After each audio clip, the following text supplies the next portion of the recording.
ഇന്നത്തെ ഏറ്റവും പുതിയ വീഡിയോയിലേക്ക് ഇവർക്കും സ്വാഗതം. ലോക ചാപ്റ്റർ 1 ചന്ദ്ര എന്ന മലയാളത്തിന്റെ ഏറ്റവും പുതിയ റെക്കോർഡ് കളക്ഷൻ നേടിയെടുത്ത സിനിമ ആ സിനിമയുടെ 7ാമത്തെ ആഴ്ചയിലേക്ക് കടക്കാനായിട്ട് ഒരുങ്ങുകയാണ്. ഇന്ന് സിനിമയുടെ 6ാമത്തെ ബുധനാഴ്ചയാണ് തിയേറ്ററുകളിൽ. പതുപോലുള്ള Kerala tracking report, Kerala world wide estimate റിപ്പോർട്ടുകൾ ഈ വീഡിയോയിലൂടെ പ്രേക്ഷകരിലേക്ക് എത്തിക്കുകയാണ്. ഇന്നലെ ഇതേ സമയം 15 ലക്ഷത്തിൽ താഴെയാണെങ്കിൽ ഇന്ന് 15 ലക്ഷത്തിന് മുകളിലാണ് കേരള ട്രാക്കിംഗ് ഗ്രോസ്. ഇന്നലെ 22 ലക്ഷം ഗ്രോസ് കളക്ഷൻ വന്ന സിനിമയ്ക്ക് ഇന്നും സമാന കളക്ഷൻ തന്നെയാണ് കേരള ബോക്സ് ഓഫീസിൽ പ്രതീക്ഷിക്കുന്നത്. അപ്പോൾ ഇന്നലെ വരെയുള്ള സിനിമയുടെ ആകെ കേരള ഗ്രോസ് 119 കോടി 47 ലക്ഷം രൂപയാണെങ്കിൽ ഇന്നത്തോടെ സിനിമയുടെ ആകെ കേരള കളക്ഷൻ 119 കോടി 70 ലക്ഷത്തിനടുത്തേക്ക് എത്തപ്പെടുന്നതാണ്. അങ്ങനെ ലോക കളക്ഷൻ കേരളത്തിൽ മാത്രം 120 കോടി കളക്ഷനിലേക്ക് എത്തപ്പെടാൻ ഇനി കുറച്ച് ലക്ഷങ്ങൾ കൂടി മാത്രം നേടിയെടുത്താൽ മതി ലോകിക്ക്.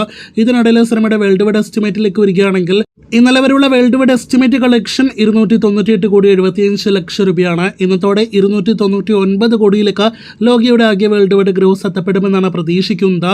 കഴിഞ്ഞ 2 ദിവസത്തെയും കൃത്യമായ വേൾഡ് വൈഡ് കളക്ഷൻ വന്നിട്ടില്ല. അപ്പോൾ കാത്തിരിക്കൂ ലോകിയുടെ അടുത്ത ദിവസങ്ങളിലെ കളക്ഷനായിട്ട്.